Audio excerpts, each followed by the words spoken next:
앞뒤좌우로 추석 인사 한번 하십시다. 명절 잘 보내셨습니까? 네. 네. 또 제가 아까 예배 직전에 인사를 소개를 받았는데 우리 김정숙 집사님 남동생 분이신데 이제 에티오피아에 선교사님으로 계시고 독일에 계시다가 지금 여기 선교 사역을 하시는데 이따가 마치고 교제를 좀 더 나누면 좋겠는데 한번 고기만 한번 이렇게. 네. 일단 너무 먼 곳에 계셔가지고 가는 것만으로도 힘들어서 그냥 싶고요. 그래서 이따가 많이 교제 나누시면 좋겠다 싶습니다.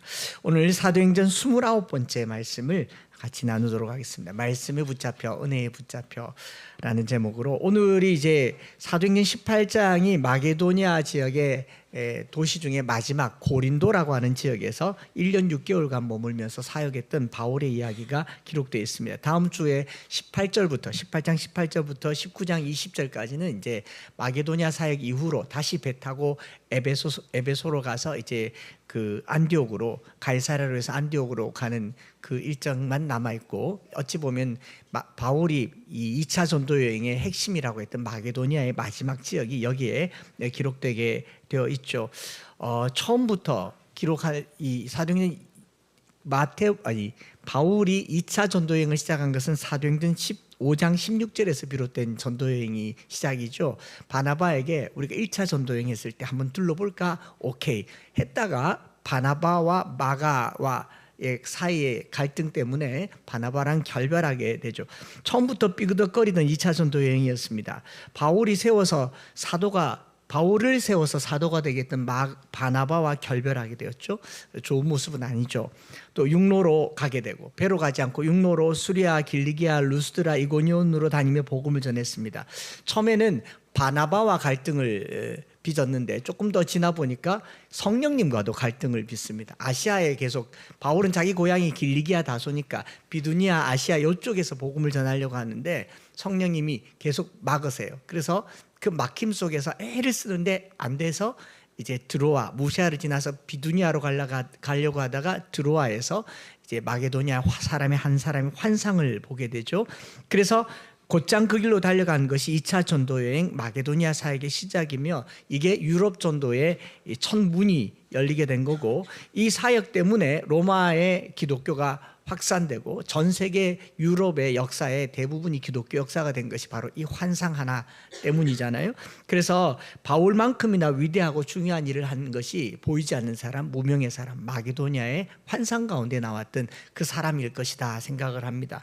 저와 여러분들이 크고 위대한 사역을 하기도 하지만 그 사역을 이끌어내는 것도 중요하기 때문에 그 한 사람이 되시기를 바랍니다.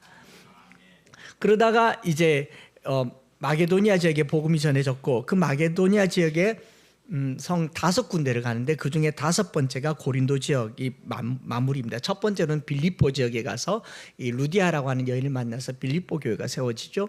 거기서 또 감옥에 갔다가 쫓겨나서 데살로니가에 갑니다. 세 일해 동안 말씀을 전했는데 교회가 크게 일어나요. 그랬더니 유대인들이 시기하고 선동해서 저자의 불량배를 이끌어서 바울을 쫓아냅니다. 바울이 쫓겨나서 베레아로 갑니다. 베레아로 갔는데 데살로니가 사람들이 이 소식을 듣고 또 따라와요.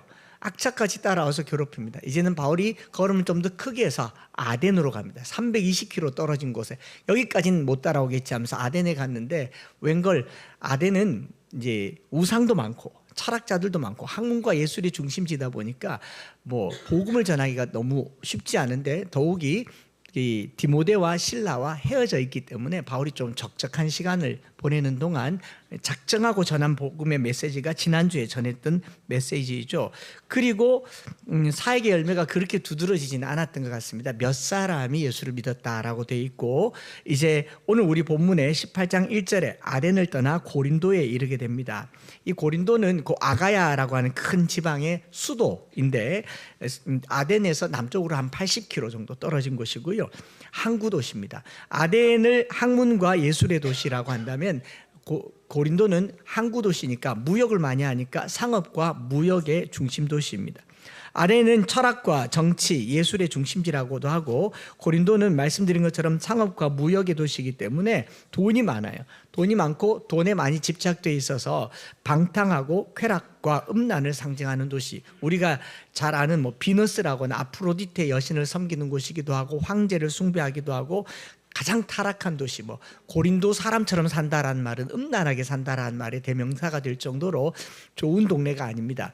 번성했지만 좋을 수 없는, 오늘 우리로 치면 우리는 그렇게 말하죠. 뭐 저기 강남 뭐 이런 데를 우리는 고린도 같다. 뭐 조금 과하게 얘기하면 소돔과 고모라 같다. 뭐 이렇게 얘기를 하고 저기 수성구도 조금 그렇게 우리끼리 하는 말입니다.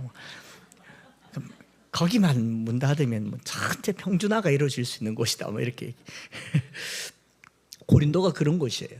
이렇게 번성하면 번성할수록 타락하고 음란한 게 고린도죠. 그런데 이제 고린도가 이곳에서 1년 6개월 머물면서 전도하여 교회를 설립하고 바로 여기서 데살로니가 전서를 써보내기도 하고, 그리고 이곳 고린도에 긴 2개의 편지, 고린도 전서와 후서를 써서 보냈고, 고린도의 사역이 얼마나 왕성했는지를 그 편지글에서 볼 수 있는 것이지 않겠습니까? 지금까지 바울의 사역을 생각해 보면요, 이렇게 길게 사역한 적이 없습니다. 짧게는 며칠, 길게는 몇 주, 몇 달 정도가 다였어요. 뭐 좀 될만 하면 쫓겨났는데 박해를 받고 시기를 당하고 조롱받느라고 한 군데서 오래 사역을 할 수가 없었는데, 고린도에 와서 비로소 1년 6개월간 있었다라는 말은 바울에게는 선물 같은 시간이었고, 쫓겨다닐 법도 한데 방해가 많지 않았다라는 것은 은혜의 시간이었다라고 생각을 합니다. 그 바로 직전에 아덴에서 작정하고 지난주에 전했던 그 작심 설교를 했잖아요. 창조주 하나님을 설명했고, 그들이 섬기는 그 우상이 아니라 참신을 설명했는데 사역의 열매가 없어요. 좀 씁쓸하고 적절했을 것도 같습니다. 그래서 고린도에 도착했을 때 초반부의 바울은요, 왕성한 사역을 일으켜내지를 못합니다. 이 고린도 사도행전 18장 1절부터 3절까지 4절까지 말씀을 보면, 아굴라라고 하는 사람, 유대인 한 사람을 만났다. 전혀 모르는 사람인데 우연히 만난 겁니다. 만난 이유가 뭐냐면 생업이 같아서 만난 거예요.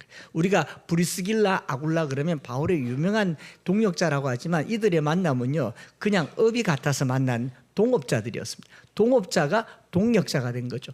그런 바울이 천막 만드는 일을 했다라고 얘기하는데, 생업이 같아서 이 같이 만들어서 천막 만드는 일을 했다라는 이 본문에서 이 그 유명한 텐트 메이커, 뭐 자비랑 선교, 요즘으로 치면 비즈니스 애즈 미션, 뱀, 이중직, 일터 사역 같은 현대 목회자들의 선교의 다양한 형태가 바로 이 한 구절에서 나왔는데요.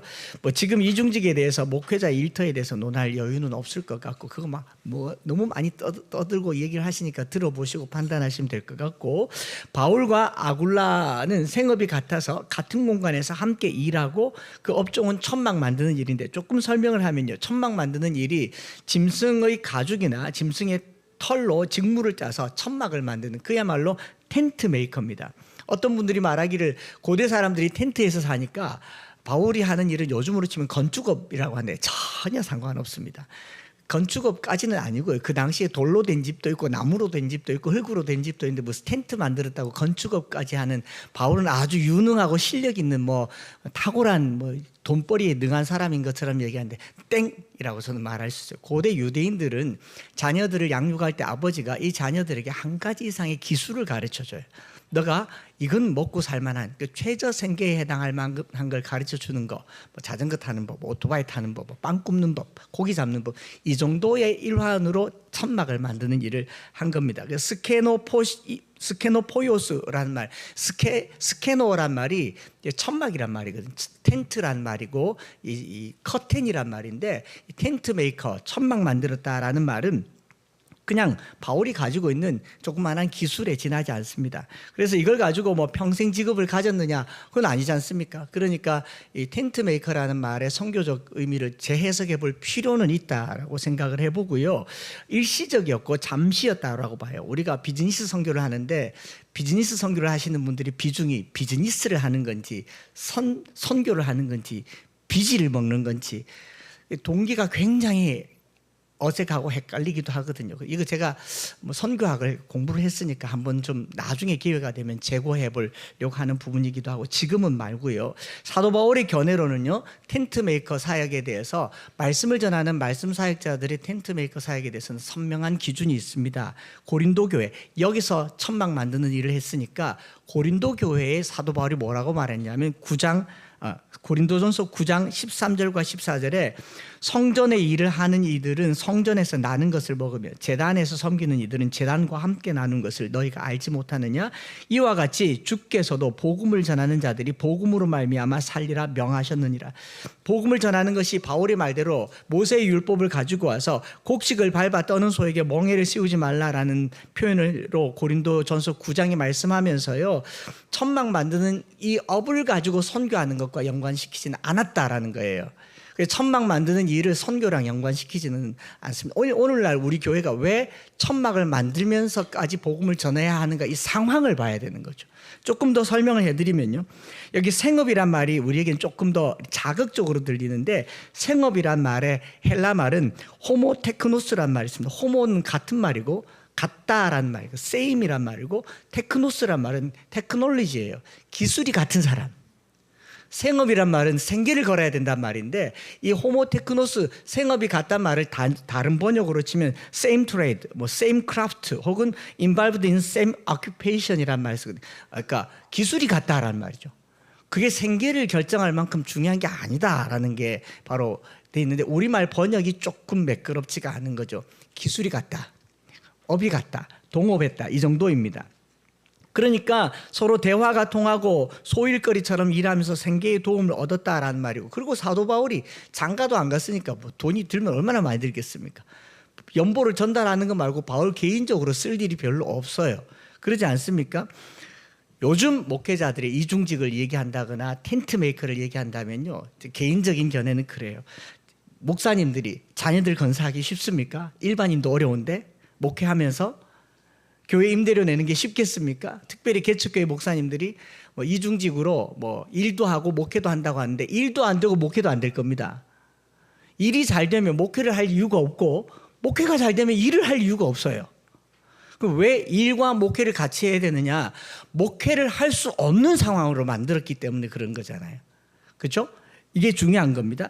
목회자가 일을 안 하고 말씀에 매진할 수 있도록 성도들이 힘을 모아야 이런 이슈는 더 이상 생기지 않는 겁니다. 다르게 말하면 교회가 너무 작고 성도들이 너무 없어서 목회자가 목회도 제대로 할 수 없고 일을 해야 하는 지경이라면, 그 이웃에 있는 교회, 그보다 훨씬 더 부유하게 사는 교회들이 책임을 감당하고 목회자가 목회에 전념할 수 있도록 지원해줘야 되는 문제지, 나가서 일해라, 요즘 뭐라도 다 한다, 이거는 말도 안 되는 이야기라는 거죠.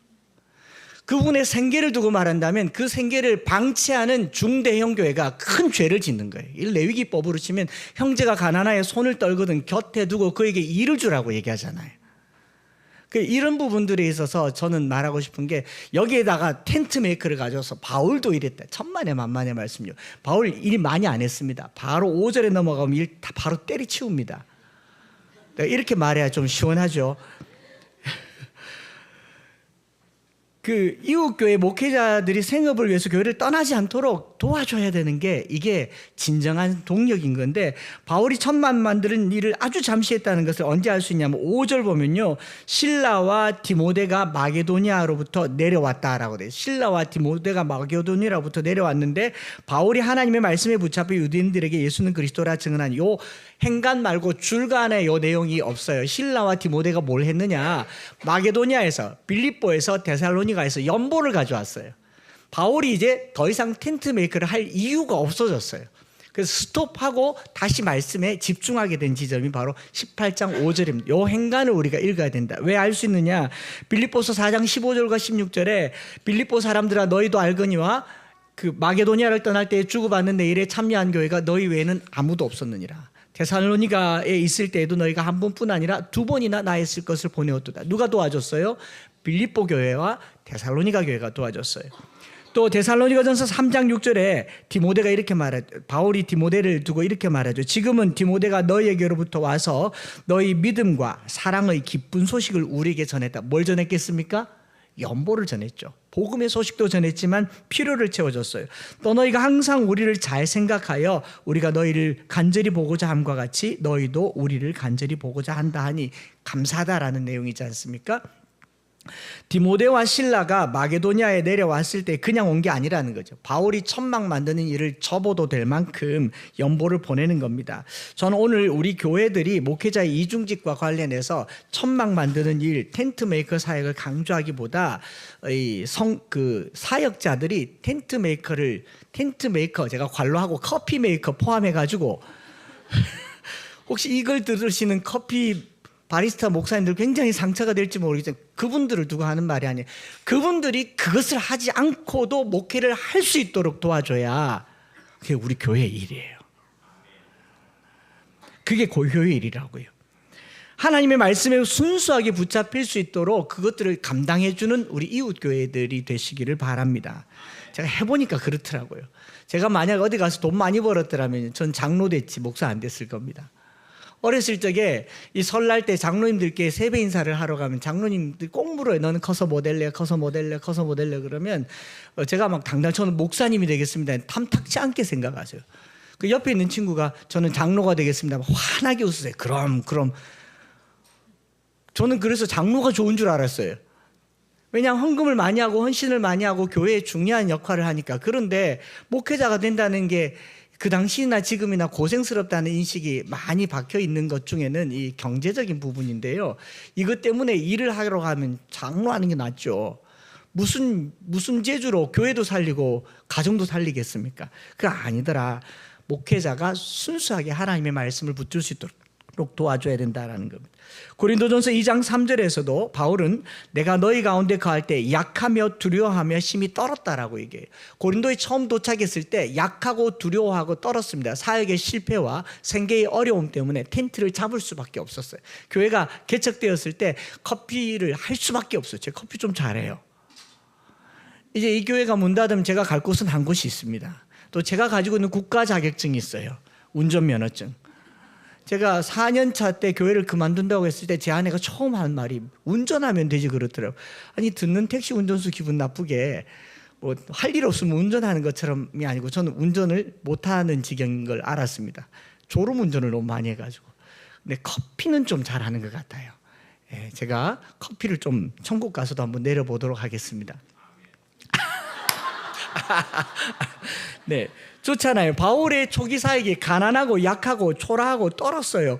그때 바울에게 큰 힘이 되었던 것은 어쩌면 우리가 흔히 생각하기를 브리스길라와 아굴라를 만나서 생업을 같이 했기 때문에 바울에게 위로가 되었다라고 하지만 이거는 나중 일이에요. 이보다 더 중요한 것은 디모데와 실라가 마게도냐에서 내려왔다는 것 때문에 바울이 이걸 접을 수 있게 된 겁니다. 이게 중요하다고요. 이게 중요하다. 그래서 저는 이번 모험에서 이렇게 기도했어요. 우리 엠마오 교회가 빌립보 교회처럼 데살로니가 교회처럼 우리 인근의 작은 개척교회 목사님들이 목회에 전념할 수 있도록 그들의 생계의 한 부분을 감당하는 교회가 되었으면 좋겠습니다. 해외의 선교사님들에게 그 많은 선교사님 죄송합니다. 그 많은 예산들을 보내면서 이웃에 있는 가난한 교회 목사들에게 커피하라고 배우는 거 이거는요 사지로 내모는 거예요.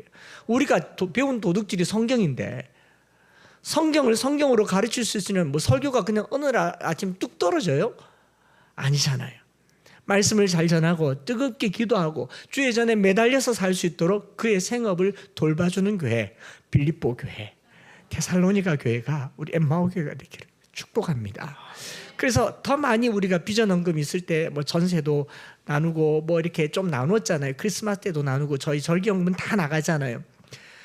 더 놀라운 거는 옆에 뭐 이거는 원고에 없지만 말씀드려야 될 것 같아서 대구 생명교회 그 전세 얻을 때 전세금을 저희가 2천만 원을 저희가 지원을 해서 지금 교회가 있는데 저희 교회가 이사 간다고 하면 부담 느낄까 봐 미리 전화했어요. 목사님 걱정하지 말라고. 그거 2천만 원 없어서 우리가 저기 못 가는 거 아니라고. 그냥 두시라고. 또 저기 500만 원 지원해준 그 삼토교회가 우리 그 전세 빼줄까요? 라고 연락이 오니까 절대로 빼지 마시라고.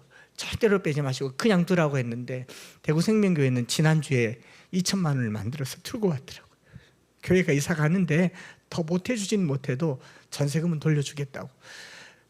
우리가 오히려 개척교회에 도움을 받고 있잖아요. 그래서 마음의 다짐이 생겼어요. 이 디모데와 실라처럼 바울이 하고 있는 그 생업을 접고 말씀에 매일 수 있도록 목회자들을 돕는 게 오늘 이 시대에 우리 교회가 해야 될 일 중에 하나다 생각을 해보았습니다. 제가 저희 교회 목사님들 모셔서 말씀을 들어보니까 정말 말씀에 능력 있고 실력 있고 젊고 유능한 목사님들이 많았습니다. 김주영 목사님 2주 전에 오셔서 그 뭐 에어컨 수리하고 집 수리하느라고 계속 바빠서 낮에 보면 땀 펄펄 흘리고 다니는데 강단에서 말씀을 들어보니 어땠었어요? 저렇게 좋은 말씀을 놔두고 일하러 가는 게 저는 마음이 좀 무너지더라고요. 당신 그 일 안 하고 성경 더 보라고 좀 도와주고 싶은 마음이 마음에 들더라고요. 저기 삼도교회 최성훈 목사님 어떻습니까? 말씀이 얼마나 깊고 좋아요. 그런데 일주일 주중에 월화수목 4일을 물론 사회적 기업에서 일을 하지만 보람 있게 일을 하지만 저 좋은 말씀을 좀 더 잘 들을 수 있도록 저 하루라도 더 빼줄 수 있는 그런 교회가 우리 교회가 되기를 축복합니다. 이게 테크노스란 말이에요. 그 직업을 붙들어야 할 만큼 약하고 두려워했던 바울을 붙잡아 일으켜 준 것은 마게도니아 교회들이었습니다. 빌립보 교회가 데살로니가 교회였고 그들의 곁에서 그것을 배송해 줬던 연보를 전해줬던 디모데와 실라 그리고 생업을 같이 했던 브리스길라와 아굴라와 같은 사람들 참 귀한 사람들이었다 생각을 하면서요. 바울의 3차 전도여행 마게도니아 사역에 고린도 사역을 마감하면서 주신 은혜가 있다면 첫 번째로 바울 곁에 사람들이었다는 것. 바울 곁에 교회와 사람들이 바울에게 큰 힘이 되었던 것이 저는 기도 제목이 되었습니다. 신약신학자인 F.F. 브루스는요. 바울 곁에 사람들이라는 책을 썼어요. 그 책에 서론에 보면 자석 주변에 쇠가 달라붙듯이 바울 주위에는 언제나 동력자들이 모여들었다. 그리고 바울 곁의 사람들 역시 바울과 관련되지 않았더라면 결코 거론되어 보지 못했던 할 이름들이 바울 서신에 70명이나 나와요. 70명이나. 저는 저희 목회가 다 끝난 다음에 여러분들의 이름이 꼭 기억이 남아서 한 번쯤 써보려고 합니다. 안 할게요. 아멘 해주면 얼마나 좋은데. 로마서 16장에 얼마나 많은 이름들이 나와요. 이름 한 번밖에 등장하지 않지만 바울의 곁에 있었던 사람들 있잖아요. 그 뭐 외로운 것 같았지만 외롭지 않았습니다. 심지어 바울을 떠났던 마가도 돌아와서 동력자로 든든하게 사역합니다. 디모데후서 4장 11절에 누가만 나와 함께 있느니라 네가 올 때 마가를 데리고 와라. 그가 나의 일에 유익하니라. 마가와 또 하나가 됩니다. 빌레몬서 1장 24절에 또한 나의 동역자 마가, 아리스타고, 데마, 아리스타고 누군지 아세요? 데마는 누군지 아세요? 몰라요. 세상을 사랑하여 갔다라고 했는데 나의 동역자라고 얘기를 해요. 바울 주변에 있는 많은 사람들이 바울 사역을 외롭지 않게 해줬던 것 같습니다. 저는 이번에 17년차 엠마오 교회를 다시 시작하는 마음으로 제 개인 계정에 시즌2라는 이름을 썼어요. 시즌2. 마음의 다짐을 새롭게 했어요. 그러면서 바울의 2차 전도 여행을 보니까 너무 공감이 가는 거죠. 처음 시작할 때부터 갈라지고 뜻대로 안 되고 심지어는 성령님까지 막으시고 뭐 되는 게 없어요. 되는 줄 알고 마게도니아 갔는데 기도할 처소도 없고 회당도 없어서 기도할 처소에서 여인의 집에서 시작된 교회. 귀신 쫓아내다가 자기가 쫓겨나던 곳 빌립보.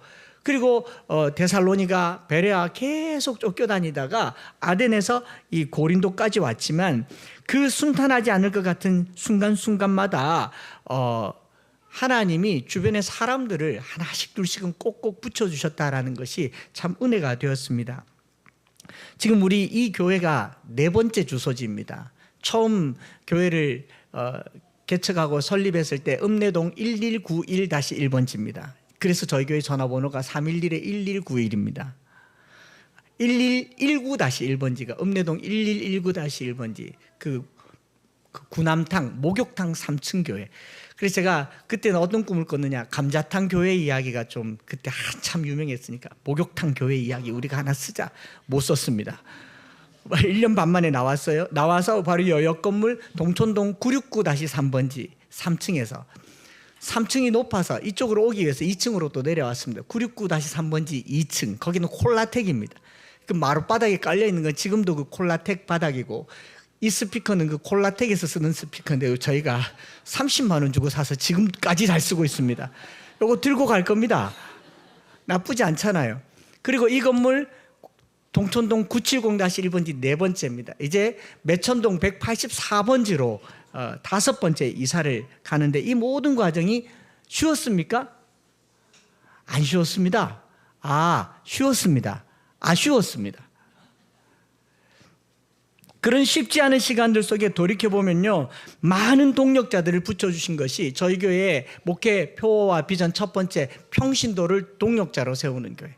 중간중간에 부사역자들이 한 번, 두 번쯤 있긴 했지만 대부분은 평신도들이 훨씬 월등하게 역할을 감당해 주셨던 여러분들을 잊을 수가 없습니다. 계신 분도 있고 떠난 분도 있지만 잊을 수 없는 제게는 좋은 동력자들이 있었다는 게 감사가 되었고요.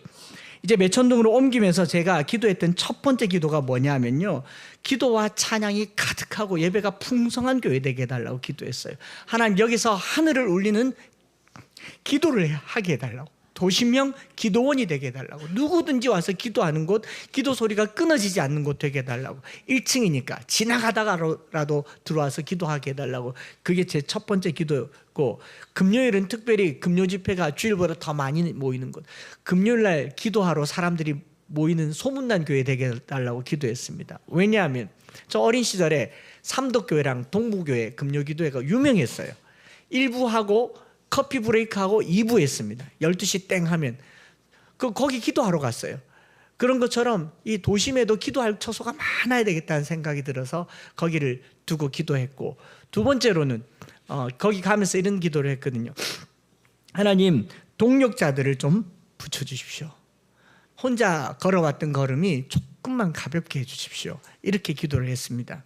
일전에 요 일이 진행되고 있는 중에 어느 교회에서 청빙 장로님들이 오셔서 청빙이 들어왔을 때 그 교회의 조건, 그 교회의 규모 이런 거는 별로 크게 마음이 움직이지 않았는데 단 하나의 제 마음이 훅 움직였던 게 뭐냐면, 적어도 거기 가면 부목사님들도 많고 여전사님들도 많고 방송실에도 사람이 있고 찬양팀도 많고 적어도 내가 기타는 안 들어도 되는, 말씀만 전하면 되는 그런 동역자들이 많아서 참 좋겠다. 마음이 살짝 흔들렸어요. 이제 이전하면서 여러분들에게 요청을 합니다. 저희 교회 성도 되지 마시고 동역자가 되어주십시오. 그게 여러분들에게 요청하는 거예요. 성가대도 좋고 찬양팀도 좋고, 반주 못하면 어때요? 앉아있는 것도 좋죠. 음악 볼륨 꺼놓고 두들기면 되지 않습니까? 자리 채우는 거. 성가대 뭐 노래 잘해서 합니까? 입만 뻥긋뻥긋하고 화장만 립스틱 6호 발라서 오면 되잖아요. 동력자가 되어달라는 거죠. 그걸 기도했습니다. 엠마오교에서 계속 목회할 생각을 하고 거기를 정중하게 반려하고 난 후에 하나님께 그렇게 기도했어요. 하나님, 건물도 재정도 제게는 크게 욕심이 없습니다. 303 비전을 하거나 이 대구 지역을 건강한 교회들이 좋은 모델로 키워나갈 때 기도의 동력자, 말씀의 동력자, 찬양의 동력자, 여러 부분의 동력자가 많아지게 해달라고 그렇게 기도하고 있습니다. 복음은요, 은혜를 받고 은혜를 누리는 것으로 만족하지 않습니다. 헌신하고 봉사하고 함께하는 거죠. 제가 그동안 많이 잘못했는 게 뭐냐면, 워낙 가난한 시절을 살았기 때문에 우리 아이들에게도 헌신하라고 부모를 좀 도와달라는 말을 해본 적이 없어요. 필요하면 제가 다 나서서 도와줬고, 근데 지금 이제 중년쯤 되고 나니까 이제 혼자 뭐 하겠다, 좀 속되게 혼자 못 해먹겠다, 이런 생각이 들었습니다. 바울이 고린도에 딱 떨어졌을 때 마음이 약하고 두렵고 흔들렸을 때, 그의 흔들림을 도와줬던 브리스길라와 아굴라와 같은 사람, 디모데와 실라와 같은 사람, 저기 빌립보 교회와 데살로니가 교회 같은 사람들이 그에게 참 도움이 되었던 것처럼, 제가 오늘에서의 말씀드릴 수 있는 것은 지금 이 순간에 여기에 남아있는 여러분들이 정말 고맙고, 물론 없어도 처음 마음으로 할 거예요. 그런데 그런 중에도 마음을 다져잡고 여기 계속 남아있어 주셔서 고맙습니다. 또 언젠가는 가겠죠. 다음 주에 제가 한번 설교 실수로 다 나갈 수 있습니다. 그러나 하는 데까지 하나님의 사람의 동력자가 되어주시기를 축복합니다. 그게 바로 그 바울에게 있었던 은혜죠. 브리스길라와 아굴라는요, 동업 관계에서 동력 관계로 전환되게 되는 거죠. 그러지 않습니까? 그래서 브리스길라와 아굴라는 처음에는 생업이 같아서 텐트를 만들다가 로마서 16장 4절에 보면 저희는 내 목숨을 위하여 자기의 목이라도 내놓았다 라고 하면서 헌신과 수고를 아끼지 않은 동력자가 됩니다. 처음에는 업종이 같아서 같이 일했는데 서로 감화받고 감명받아서 동력이 되는 거죠. 그래서 저는 여기다가 뭘 썼냐면 헬라 말을 써서 좀 미안합니다만 호모테크노스가 생업이란 말이거든요. 근데 쉬네코라는 말이 있어요. 말씀에 붙들렸다, 붙잡혔다. 처음에는 생업을 붙잡았는데 나중에는 말씀을 붙들게 돼요. 동업의 관계에서 동력의 관계가 되자라는 말입니다. 이 엠마오 교회에서 저와 여러분들의 사역이 서로 이해관계가 비슷해서 모였을 수는 있지만 동력하는 관계로 나아갈 수 있기를 축복합니다. 그게 두 번째 바울 2차 전도 여행에서 고린도 여행에서 배울 수 있는 말씀에 붙잡혔다라는 거예요. 사도 바울은 쉰네코라는 말을 쓰면서 말씀에 붙잡혔다. 제자들이 기쁜 소식과 함께 선물도 가지고 오고 연보도 보내왔지만 바울은 그걸로 말미암아 텐트 만드는 일을 접었고 그 다음에 뭐 해요?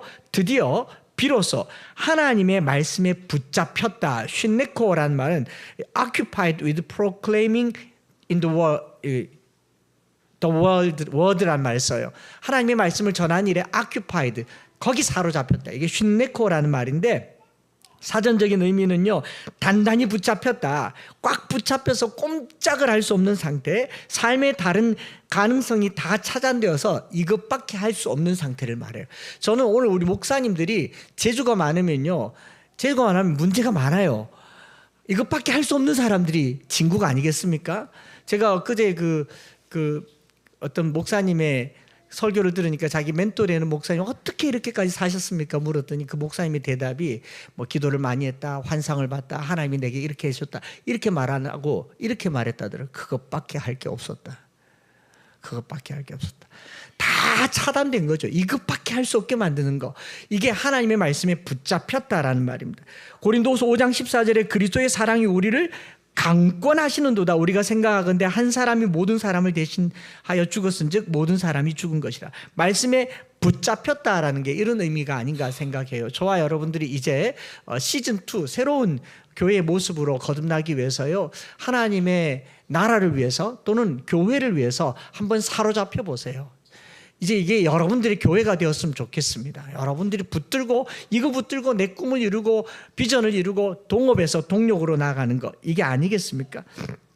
그렇게 사역하니까 물론 유대인들의 대적과 비방이 있었지만 말씀을 계속 붙들고 있으니 하나님이 또 말씀해 주세요. 9절과 10절에 18장 밤에 주께서 환상 가운데 바울에게 말씀하시되 두려워하지 말며 침묵하지 말라. 그리고 말하라. 내가 너와 함께 있음에 어떤 사람도 너를 대적하여 해롭게 할 자가 없을 것이니 이는 이 성중에 내 백성이 많음이라 하시더라.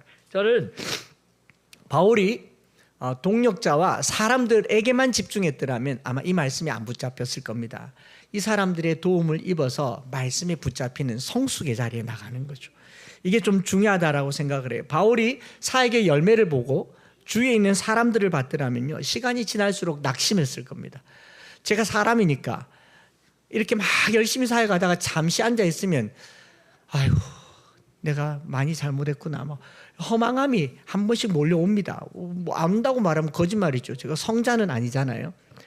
또 열심히 사역하면 잊어버리지만 또 돌이켜 생각하면 아이고 그 애들은 또 어떡하나 이런 생각이 또 확 몰려와요. 왜 안 오겠습니까?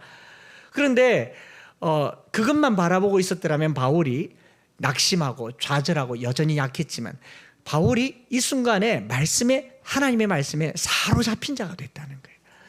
여러분들이 저를 위해서 기도해 줄 것에 또 하나는 뭐냐면 하나님의 말씀에 사로잡힌 한 창수가 되게 해달라고 기도해 주셨으면 좋겠습니다.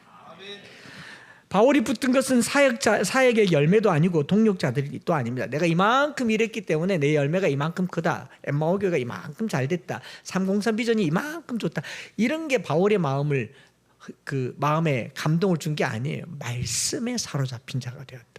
저를 사막에 혼자 던져놔 보십시오. 성경 암송 하나하나, 성경 연구 하나하나. 아무것도 없으면 더 많이 하겠죠. 잠깐씩 지난 시간들을 생각하면 아프고 또 속도 조금 쓰립니다. 사람을 붙들려고 했으면 이런 방법을 쓰지 않았겠지만 하나님께서 붙들어 달라고 기도했고 말씀에 붙들린 사람이 되게 해달라고 기도했습니다. 바울이 이 환상 중에 주님의 음성을 들은 것은 바울이 바라보아야 할 것이 사람이 아니고 사역이 아니고 하나님이라는 것을 보여준 거죠. 저에게도 그런 은혜가 있기를 기도해 주십시오. 제가 경험해 보니까 저는 성공적인 목회에는 별로 재주가 없는 것 같습니다. 이미 검증됐잖아요. 헌금 많이 거두는 재주도 없습니다. 이미 검증됐잖아요. 얼굴 빨개지지 않습니까? 내가 뭘 뜻대로 인간적으로 이 땅에 살 수 있는 건 아무것도 아닌 것 같습니다. 그렇지 않을지라도 제 바람은 한 가지예요. 말씀에 사로잡힌 자, 말씀에 붙들린 자 되도록 그렇게 기도해 주시면 좋겠고요. 그렇게 말씀에 힘입어서 바울은 고린도에 1년 6개월을 유하면서 머물게 되는 거죠. 바울이 사역을 시작하고 제일 길게 머물렀던 곳이 고린도 교회. 얼마나 좋았겠습니까? 바울에게는 16년 같은 시간을 보냈을 것 같아요.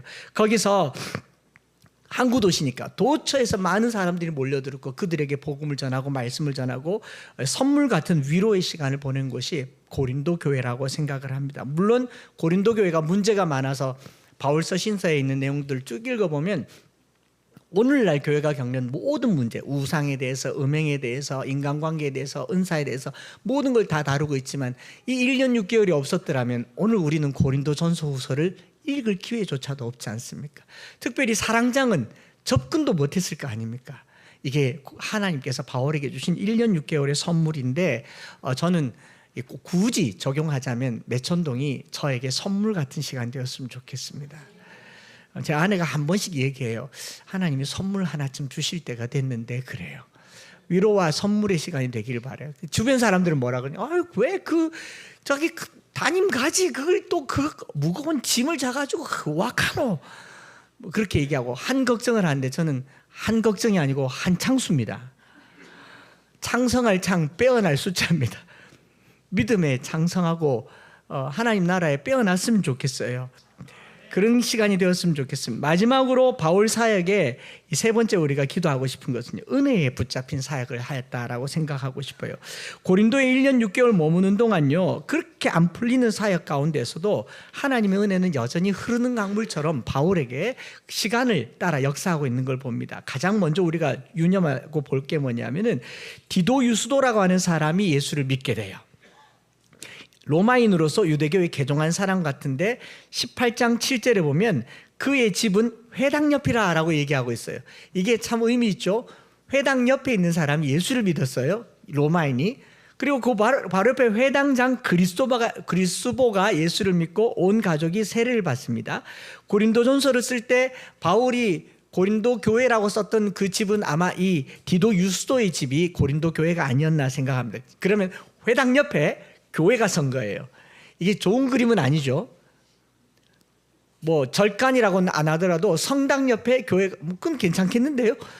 어쨌든 회당 옆에 교회가 섰는데 당시에는 회당에서 유대교인들이 일부는 바울을 싫어하던 사람들도 있지 않습니까? 근데 거기서 교회가 시작됐다는 것은 상당히 긴장된 일이에요. 기도 좀 세게 해도 컴플레인이 들어올 수 있는 그런 곳인데 하나님이 거기를 통해서 고린도 교회를 준비해 주셨고 또 12절부터 17절까지 나오는 갈리오 총독의 재판이 나오죠.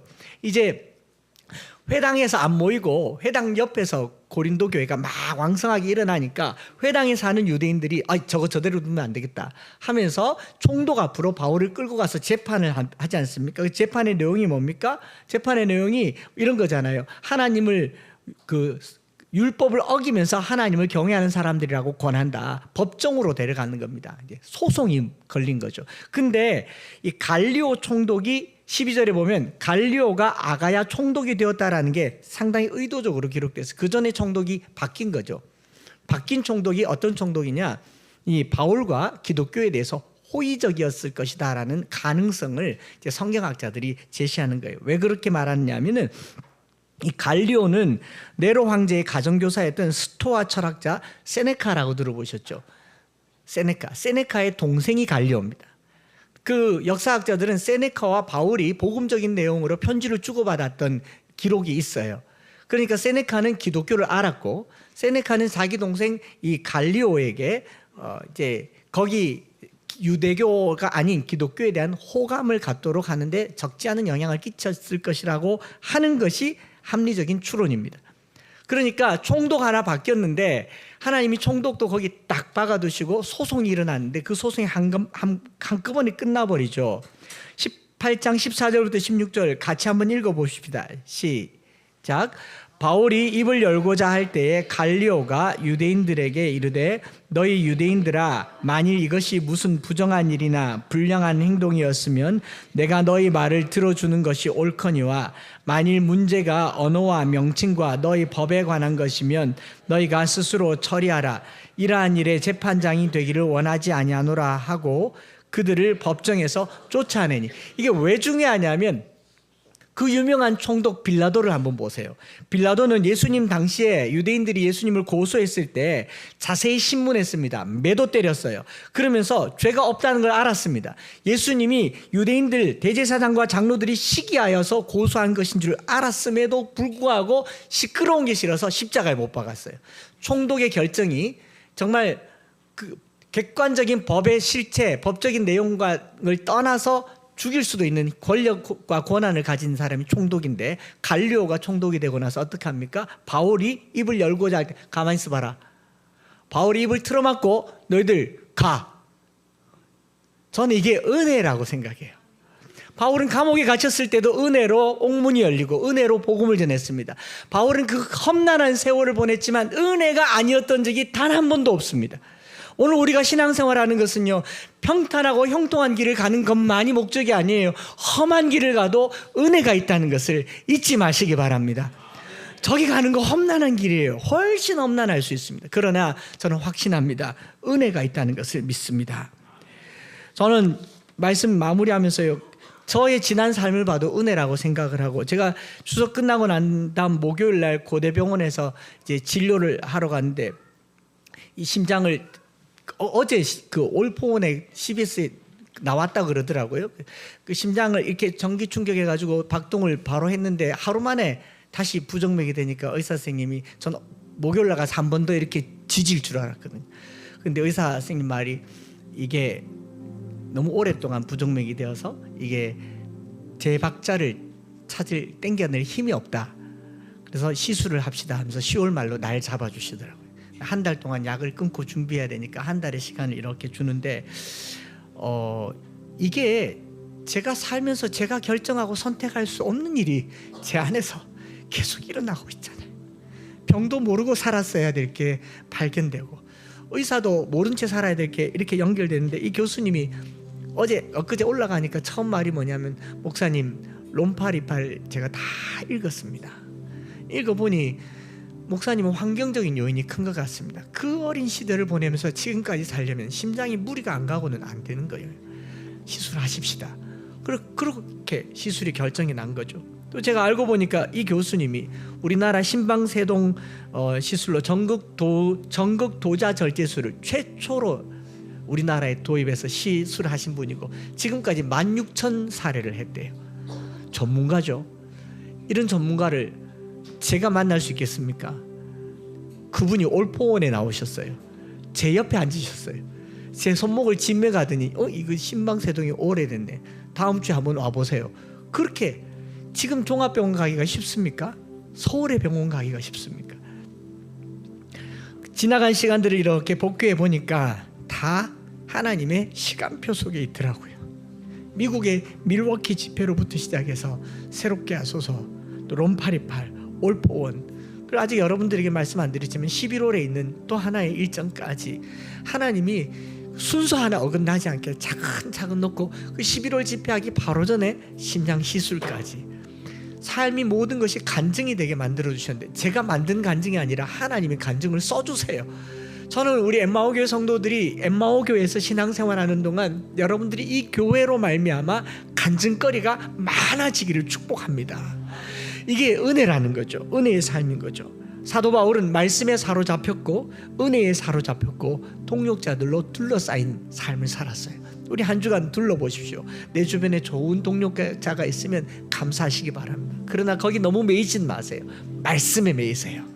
그리고 그 모든 말씀들이 나를 은혜로 사로잡아가는 시간들이 되기를 바랍니다. 제가 이 찬양을 보니까 함께 결단하며 찬양하면 좋겠던 게,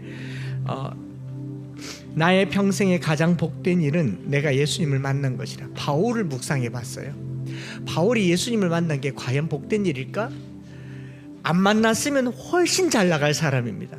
가말리엘 문화생이고 바리새인이고 회당에서 성경을 가르치는 랍비고 교사인데 예수님 만나서 생고생을 하잖아요. 매 맞고 쫓겨다니고 굶고 줄이고 강도에게 배는 파선하고 결국은 순교당하지 않습니까? 사람들이 봤을 때는 바울이 걷는 길이 결코 좋은 길이 아닐 텐데 바울은 이렇게 말할 것 같아요. 나의 평생에 가장 잘한 일은 내가 다메섹에서 예수를 만날 것이다. 나의 평생에 가장 복된 일은 내가 예수님을 주로 섬긴 것이다. 바울의 입장이 되니까 너무 공감이 가요. 여러분들 한평생 살면서요, 교회 다닌 거, 예수 믿는 거 가장 잘된 일이 되기를 바랍니다. 그리고 하나 더 붙였어요. 이건 성경에 없는 이야기인데 여러분들 평생에 가장 잘한 일이 엠마오 교회 다닌 일이 되기를 바랍니다. 가장 복된 일이 여기서 저와 함께 동력하는 일이 되었으면 좋겠습니다. 이 찬양 드리면서요, 주를 섬기는 것에 후회가 없습니다. 제가 뭐 한두 주밖에 안 됐잖아요. 그 청빙 거절한 거 후회 안 해야 되잖아요. 안 해요. 안 하고 언젠가 또 할란지 모르겠지만 지금까지 엠마오 교회를 개척하면서 내가 목회를 못해서 성도들에게 아픔을 줄까봐 내려놔야겠다 생각을 한 적은 있지만 목회한 거 후회하지 않습니다. 여러분들이 이 교회 다니는 거, 예수 믿는 거 후회하지 않는 시간 되도록 같이 한번 찬양하고 기도하겠습니다.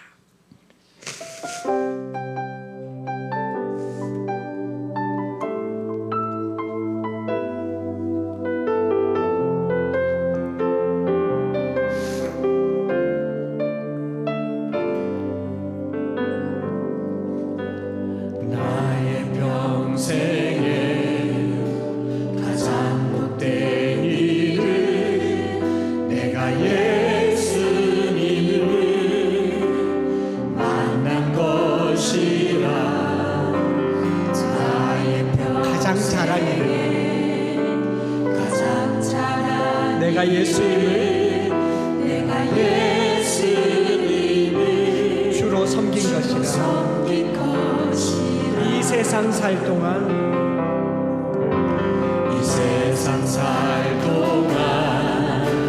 내가 걷는 길이 때론 험하여서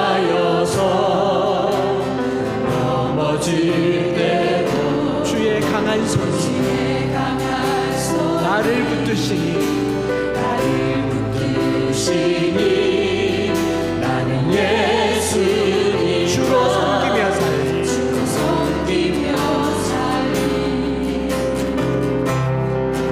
나는 주를 섬기는 것에 후회가 없습니다.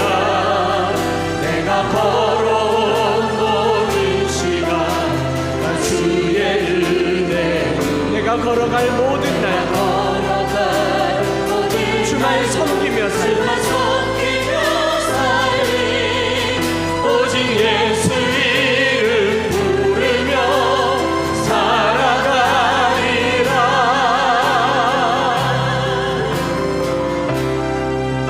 다시 한번 가사를 묵상하면서요, 찬양 드릴 텐데 정말 잘한 거 맞습니까? 여기 잘 왔습니까? 예수님 잘 붙들었습니까? 절에 갔으면 어떡할 뻔했어요? 절에 되겠죠. 네.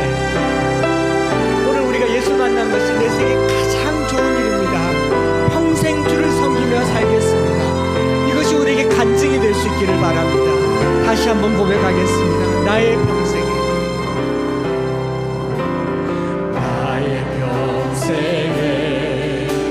가장 복된 일 내가 예수님을 만난 것이라. 나의 평생에 가장 잘한 일은 내가 예수님을 주로 섬긴 것이라. 나는 주를 섬기는 것에 후회가 없습니다. 내가 걸어온 모든 시간 나 주의 내가 걸어갈 모든 날도 주만 섬기며 살리 오직 예수 이름 부르며 살아가. 나는 주를 섬기는 것에 후회가 없어. 나는 주를 섬기는 것에 후회가 없습니다. 내가 걸어온 모든 시간 다 주의 은혜니 내가 걸어갈 모든 날도 주만 섬기며 살리 오직 예수 이름 부르며 살아가리라. 살아가리라. 이것이 나의 간증이요 이것이 나의 간증이 이것이 나의 찬송이요 이것이 나의 찬송일세. 나 사는 동안 끊임없이 구주를 찬송하리로다. 찬송하리. 이것이 나의 간증입니다. 이것이 나의 간증이요 이것이 나의 찬송입니다. 이것이 나의 찬송일세. 나 사는 동안 끊임없이 주를 찬송하리로. 나는 주를 섬기는 것에 나는 주를 섬기는 것에 후회가 참 잘하셨습니다. 정말 잘하셨습니다. 주만 섬기며 살리 내가 걸어갈 모든 날도 주만 섬기며 살리. 오직 예수 이름 부르며 다시 한번 마지막으로 오른손 높이 들고 고백합시다. 나는 주를 섬기는 것에 후회가 없음. 내가 걸어온 모든 시간 주님의 은혜입니다. 주의 은혜 내가 걸어갈 모든 날도 주만 섬기며 살리 오직 예수 이름 부르며 오직 예수 이름 부르며 오직 예수 오직 예수 이름 부르며 오직 예수 이름 부르며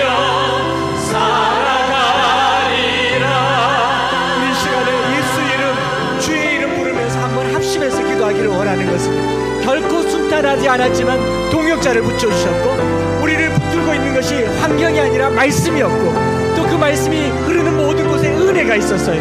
우리의 삶에 주의 은혜가 지배할 수 있도록 은혜가 흐르는 교회 될 수 있도록 사람을 붙여주시고 말씀을 더하여 주시고 이 한 주간 동안 그 은혜 아래 살게 하여 주시옵소서. 오직 주의 이름 부르며 이 시간에 합심하여서 기도하겠습니다. 주여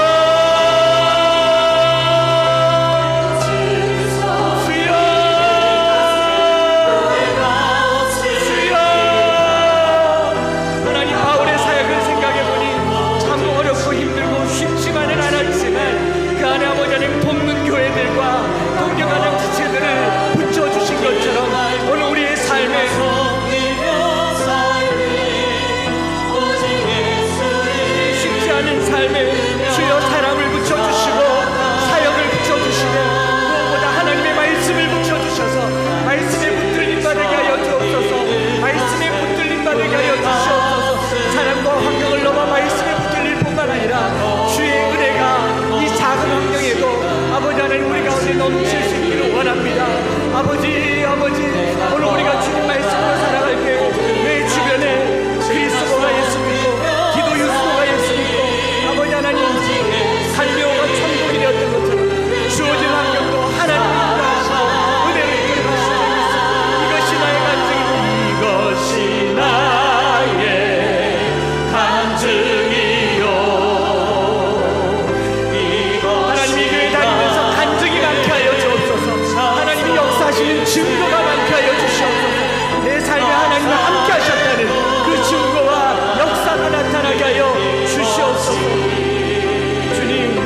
좀 지났지만 한 번만 더 합치면서 기도하십시다.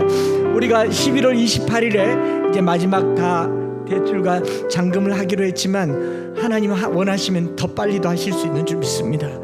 더 늦어지면 계약이 끝나니까 안 되고요. 그러나 하나님이 하시기를 원해요. 우리가 하지 말고 하나님이 하시기를 원합니다. 제가 기도하는 건 이거예요. 우리 성도들이 여기까지 오면서 처음부터 함께 계셨던 분들은 누구나 다 알아요. 하나님이 여기까지 이끄셨다는. 이 건물 땅 한 평도 우리가 살 수 없었는데 여기까지 온 곳 있어 본 사람들은 알아요. 이제 그 후로 오신 여러분들에게 도전을 드립니다. 엠마오 교회가 여러분들에게 살아있는 간증이 되기를 원합니다. 하나님이 이 교회를 어떻게 쓰는지 한번 보셔요. 청년들이 어떻게 모이는지, 젊은이들이 어떻게 모이는지 하나님 내 눈으로 보게 하여 주옵소서. 은혜가 흐르는 곳, 동력자들이 모이는 곳, 말씀에 붙들린 교회 될 수 있도록 하나님 이전하는 모든 과정에 하나님 역사하여 주시옵소서. 우리 한 번만 더 주여 부르짖고 합심해서 기도하겠습니다. 주여! 살아계신 아버지 하나님, 우리가 주님 은혜를 구하고 주의 말씀을 구하고 주님 필요한 대로 동역자들을 구할 뿐만 아니라 우리가 빌립보 교회가 되고 데살로니가 교회가 되어서 아버지 하나님, 우리 이중직에 있는 목회자들에게 동력하는 교회가 되게 하여 주시고, 아버지 하나님, 우리가 이렇게 살아갈 때 우리에게 주신 믿음의 분량을 따라 아버지 하나님 믿음으로 그 길을 걸어가게 아버지 길을 평탄하기를 원합니다. 쉽지는 않지만 은혜로운 길 되게 하여 주시고 하나님이 역사하시고 하나님이 일하시는 길 되게 하여 주시옵소서. 나는 주를 섬기는 것에 오 할렐루야.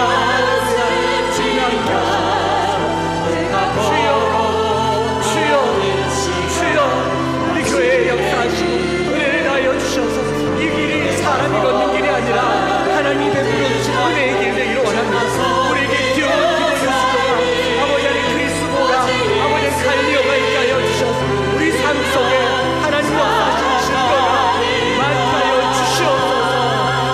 이것이 나의 우리 성도들의 삶에 교회를 섬김으로 간증이 많게 하옵소서. 간증거리가 있게 하옵소서. 저희의 삶과 생업에 주님의 함께 하시옵소서. 나 사는 동안 끊임없이 주를 찬송하리로다.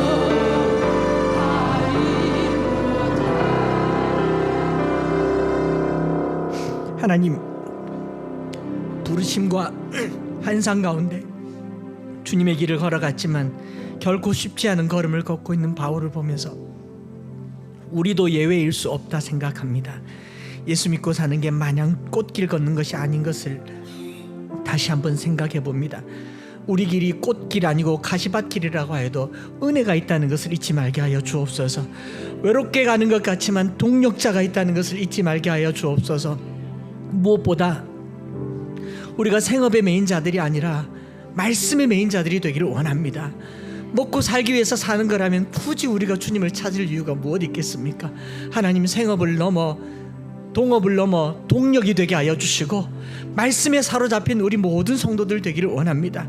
하나님, 이제 엠마오 성도들이 성도가 아니라 동력자들이 되게 하여 주옵소서. 모든 일에 목회자와 당회가 짐을 지는 게 아니라 함께 짐을 지는 공동체가 되게 하여 주시옵소서. 하나님의 말씀에 붙들려서 그렇게 살아갈 때에 은혜가 흘러가는데 하나님, 이 교회로 통하여 간증거리가 많기를 원합니다. 간절히 기도하옵기는 우리 교회가 빌립보 교회 같게 하시고 데살로니가 교회 같게 하여 주셔서 하나님, 장막 만드는 자들의 장막을 내려놓고 말씀 붙들게 하는 귀한 일에 동참하게 하여 주시옵소서. 하나님, 목회자들이 길거리로 나와야 하는 이 상황을 안타까워하면서 그들을 예배당으로 불러 모으는 일에 우리가 힘을 다하는 교회가 되게 하여 주시옵소서. 그렇게 교회가 세워지기를 간절히 소망하며 오늘 드려지는 예물도 그렇게 주님의 뜻대로 쓰임받기를 원합니다. 어렵다고 하지만 하나님 안 계셨을 뜻보다 어렵겠습니까? 주님 계시니 은혜가 넘치는 한 주간이 되게 하여 주시옵소서. 구주 예수 그리스도의 크신 은혜와 아버지 하나님의 변함없으신 사랑하심과 성령 하나님 위로교통 충만 역사하심이 오늘 우리의 삶에 믿음으로 동력하며 말씀에 붙들려서 은혜의 사역을 감당하기를 소망하는 사랑하는 모든 형제 자매들 위해 이제로부터 영원토록 함께 있을지어다. 아멘.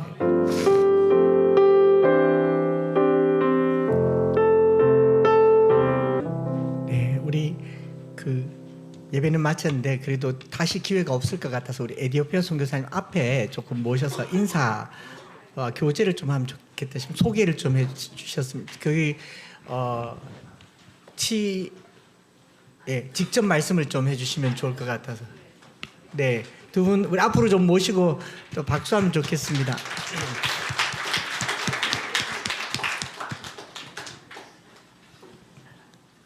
같이 오셔서 위로 올라오십시오. 위로 잘 보이게. 자, 여기 그럼 같이 내려가서 여기서 여기 잘 보이시게. 예, 김종숙 집사님이랑 똑같이 생기셨네요. 네, 소개. 예. 저는 김경만이라고 저희 집 사람은 김옥이라고 합니다. 그리고 저희들이 89년도에 여기 있다가 이제 독일로 갔습니다. 독일로 가서 공부를 하고 거기서 쭉 있다가 이제 애들도 다 크고 이래가지고 저희들이 다시 한번 해보자 이래가지고 다시 한번 목사님 말씀처럼 제2의 도전을 갖다 하기 위해서 저희들이 이디오피아를 갔습니다. 이디오피아를 가서 이다 보니 솔직히 저희들은 선교사는 아닌데 근데 저희들이 삶이 선교사 아니겠습니까, 그죠? 그래서 저희들이 이렇게 있다가 보니까 저희 집 사람은 어린이를 여름 성경학교를 합니다. 여름 성경학교를 쭉 하는데 거기는 이렇게 시골에 가 보니까 그좀 이제 좀 짧게 해야 되는데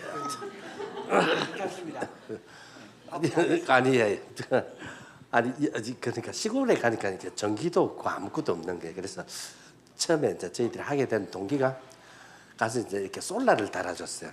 저희가 원래는 물리과 출신입니다.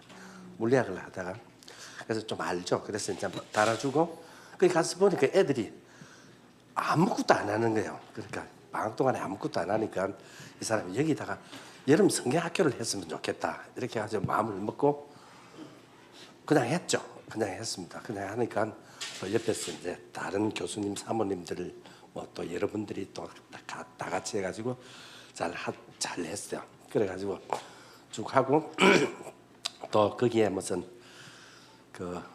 고아원도 있고 그 다음에 또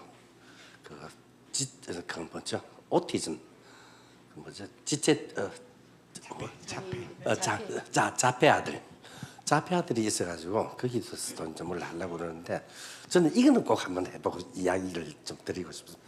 저희들이 막 돈이 있어가지고 하는 것이 아니라 그 자폐아를 갖다가 자폐아들이 많아요. 거기에 많이 있는데 그러니까 정부에서 이제 이 장소를 하나를 제공을 했는 거예요. 장소를 줬는데 진짜 이건 아무것도 아니야. 막 다 부서지고 아무것도 없는 거예요. 그런데 모든 사람들이 그렇게 이야기하더라고요. 아니다. 안 된다. 이건 돈이 너무 많이 필요하기 때문에 안 된다. 그런데 저희들은 받았으니까 이건 하나님 뜻이 뭐야. 이래가지고 하자 이랬더니 어느 분이 이제 한 10만 불을 줬어요. 10만 원 정도를 주고 한 200만 불어가 필요한데 10만 불하고 이제 이 사람이랑 막 교회에서 막 이렇게 해가지고 무슨 바자회도 하고 이렇게 해서 10만 불을 벌었어요. 그래 우리 돈으로 어느 정도입니까? 그래 뭐 100만 원, 200만 원, 아, 네. 2천만 원이 필요한데 2천만 원이 필요한데 어떻게 하고 200만 원을 만들어서 드렸어요. 그 200만 원을 드리면서 된다고 기도하자고. 우리는 돈은 없지만 돈은 하나님께서 주시지 우리가 인간이 주시는 건 아니다고 합니다. 그래가지고 주면서 이제 기도를 했죠. 하자고. 막 좀 약간 좀 뭐 황당하지만은 아니 그게 있잖아요. 그래서 그 엘리사가 저기서 막 할 때 구름 같은 그저 손바닥만한 구름이 왔을 때 저게 사인이 뭐야 이래가지고 시작하잖아요. 그래서 저희들이 시작을 했어요. 그랬더니 진짜 조금 있다가 어느 분이 200만 그러니까 180만 벌을 갖다가 1,800만 원을 기부를 하는 거예요. 그분이 이제 이렇게 해가지고 하는데 어떻게 됐는가 하면은 그 어머님이 돌아가시면서 유산을 줬는데 이 유산을 자기는 좋은 데 쓰고 싶다는 거예요. 그래가지고 그게 지어졌어요. 모든 사람들이 안 된다고 하지만은 그게 일어나더라고요. 여기서도 오늘 목사님 말씀 저희들도 많이 들었습니다. 많이 듣고 아프리카까지 이렇게 알고 있어요. 많은 사람들이. 그래서 오늘 제가 꼭 뵙고 갔으면 좋겠다.